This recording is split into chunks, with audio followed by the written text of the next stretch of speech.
មនុស្សមកកាន់តែច្រើនមកជួយកាត់កាត់បន្លែអូយច្រើនគឺបន្លែ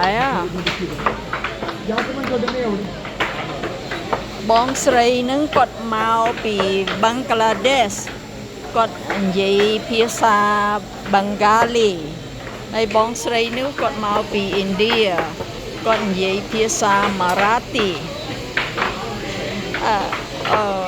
នៅនឹងមួយនិយាយភាសាខុសគ្នា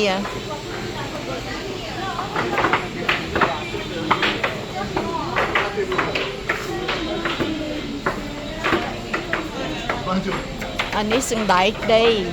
ប្រហែលធុងនេះអាហ្នឹងគេពងលាងណាដាក់ក្នុងទឹកលាងមើលច្រើនណាស់ប្រហែលធុងគេមួយធុងហ្នឹងអូយប្រហែល50 គីឡូអីឬក៏ជាងមិនដឹងធ្ងន់ណាស់ហើយនៅនេះទៀតដំឡូង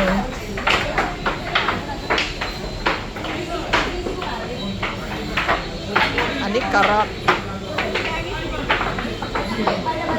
អើយ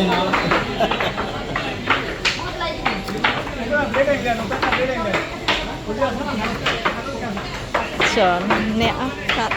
ជួយ